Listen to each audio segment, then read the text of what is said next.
Good morning, everyone. By the way, I am Freddy Jambi Blasquez. I am your teacher this morning, but just call me Teacher Freddy or Sir Freddy. Okay? Okay. Uh, Class, please stand up for the prayer. Okay. John, please lead the prayer. Okay. In the name of the Father, the Son, the Holy Spirit. Amen. Okay. Good morning, class. Okay. Thank you. Before you sit, please pick up the pieces of paper under your chair. Then align the chairs also. Okay? Uh, See presents once your name is called. Okay? John, present. Okay? Leah, okay, present. I think everyone is present in this morning. So I'm glad to know that you are all present in this morning. Five claps. One, two, three, four, five. So, ah, okay, class. Do you remember what are the previous lessons that we were able to tackle? Okay, G. Okay, what is that? What is all about our last or previous lesson? Okay, that's right. Our last topic or lesson, it's all about the physical fitness. Also, physical fitness is involving the performance of the heart and lungs and the muscles of the body. Class, give me an example physical fitness activity that was mentioned yesterday. Okay, Jane, that's right. Walking. How about Leah? Okay. Running. That's right. Another one. Okay. Swimming. Okay, that's right. That's all about the uh, physical activities that we have that will be discussed yesterday. Okay, but do you excited for our new lesson this morning? Okay, but before that, I will group you into five groups that contain five or six members each groups. Okay, we have a play. This play is called about the paper fast and shoot. The name of this game. So, are you excited? Okay, uh, each group have one members to hold the paper ring. This is the paper basket. Then uh, group members also hold the try to catch and shoot the paper balls, trying to shoot into the paper ring, and then who will be the group finish the task? Who will be the winner? Okay. Then the games will be doing in 5 minutes only. So remember the group one and also the others. Okay? Okay. So please start group one. Please start your game. Pass the ball and shot into the basket. Okay? Okay. That's right. Okay, everyone. Thank you for your cooperations and participation in these kinds of games or activities that we have this full start our lesson. Okay, now please sit down and your direction or follow-up questions that we have. So, okay, class, what can you observe our activity or to our games? Okay, that's right. What do you observe in our game is on about student catch the paper balls, then shoot into the paper basket. That's right. So, what skills do you observe in our game? Ah, okay. Catch and shoot skills. Okay, that's right. Okay, now, do you excited for the new lesson, the activity or the games that we have done is related to our new topic this morning. Do you excited? Okay, now we are going to discuss the basic skills of basketball. But before that, what is what is basketball, and what are the basic skills of basketball? Let's us find out. So, what is basketball? What is basketball? So, basketball it is a team sport where objectives is to shoot a ball through a basket horizontally positioned to score or points by the following a sets of rules that usually two team players or consists of 5 players play on a mark rectangular court at each with end. So that's the basketball. So what are the 5 basic skills of basketball? So there are 5 basic skills of basketballs that we have is dribbling, shooting, defense, jumping, and also passing. So what is dribbling? So dribbling it is perhaps most important basketball fundamental for all players. These defensive skills will allow you to move up and down to the court. So maneuvers the fast defenders and execute plays as the players move up into the level of dribbling requires balls handling skills with both hands and the ability of performs the ability of crossover. So that's a dribbling. So there are the examples of or the features of the dribbling.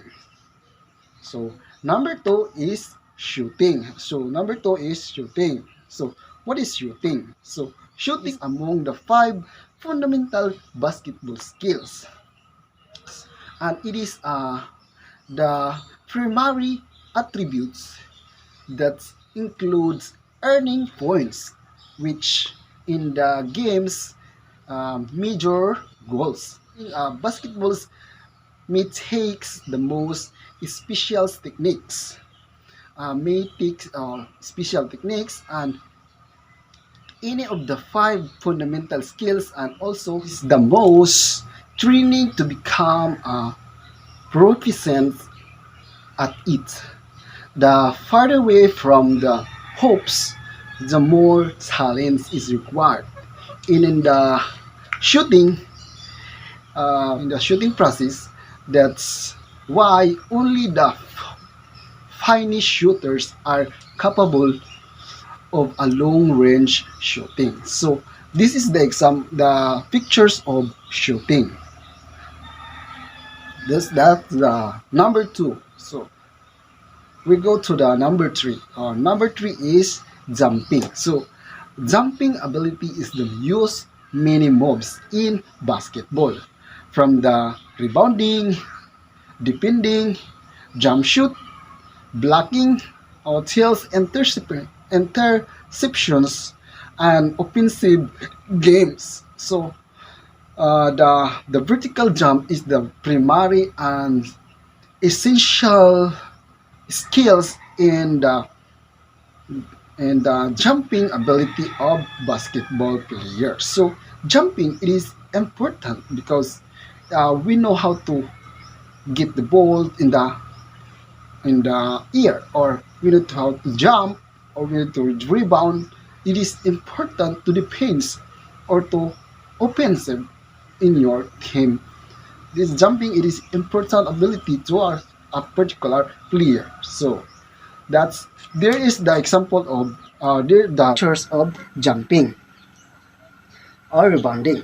So we go to the number 4. So Number 4 is defense. So defense is refers to the defensive strategies, alignment, and positionings that a team use to prevent the opposing offense from scoring basket. So defensive is important also to defend your to defend the enemies to avoid score. That's so. Do you get class? Okay, that's right. So we example of defense. So this the pictures of show that this is the defense positions. So we move to the number 5. So 5 is passing. So passing. It is a basketball in the way to players to move the balls on the court between teammates because you are on the court with your other players for your team at all times. It is incredibly important to be able to uh, effectively pass the ball. I mean, so even if you are not a point guard, trying to accumulate to assist. So in order to be a great passer, player must master the three types of pass. So one is the cheese pass. So cheese pass is a, a cheese pass. It is thrown from the passer that cheese to the receiver cheese without bouncing. So number two is uh, bounce pass.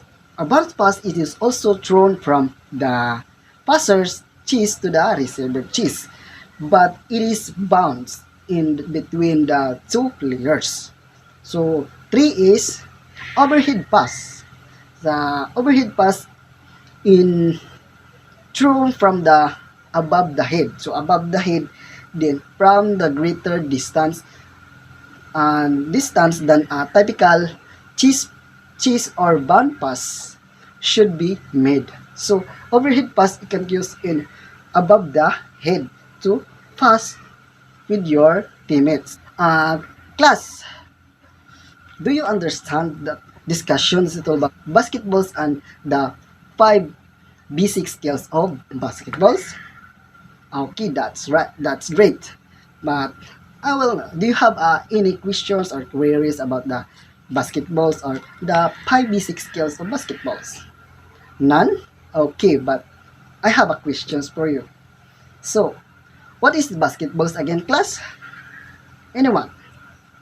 Uh, John, what is basketball again?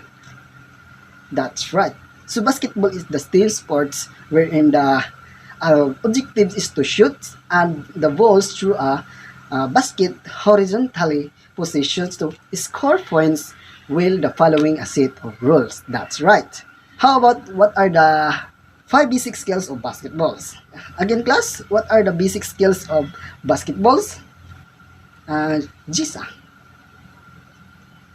That's right. The basic skills of basketballs are dribbling, shooting, jumping, defense, and passing. So that's the basic skills of basketballs. So basic skills of basketballs has five basic skills. So to be follow to make a better player of basketball. To make and also it is need to be an active lifestyle to play any kinds of games or sports to have a better lifestyles and away from the having a diseases. So that is very important to be engaged of any kinds of games or sports to be enriched or to develop or to avoid diseases in ourselves or in our body to be able healthy lifestyles in our society. So I think the you all understand what is the basketballs and basic skills of basketball. So please get one 1/4 sheet of paper, then answer this activity. So, direction, it is identify the basic skills of basketballs. Uh, so, identify the what picture shows, then you can identify what basic skills in this in every pictures. Okay? Okay. I will give you 5 minutes to answer this activity. Okay, time's up. Okay, class, pass your papers. Okay. We have another activities. I will group you into 5 groups. Then each groups will be perform the one basic skills of basketball. Then first group is will be perform the dribbling. The second group is shooting. Third group is defense. Fourth group is passing, and the fifth group is jumping. So that is the group activities that you'll be able to perform or execute in a to be execute in your performance. So I will give you 5 minutes to prepare your performance. Okay, that's all class. Okay, class. Please, I will present the rubrics that you need to follow. So there are the rubrics that you need to follow in your performance. Okay? Okay. Time's up. Okay. Okay, class, I give you a feedback for your performance for all groups. Okay. I see that the groups will be performed. It is good or better that you can show or execute, or also the teamwork efforts with your teammates or group mates. It is show that you are united or cooperative in this activity. I'm so very glad because I see you all is giving your uh, all efforts, participations with your group mates with your performance. Please continue and cooperative the group or every activities that you have. That's my feedback is all about with your performance. So before you leave class, please write these assignments in your assignment notebook. Your assignment is give at least 5 benefits of basketballs in our lives. That's all, class. Thank you for your listening and God bless. Goodbye, class.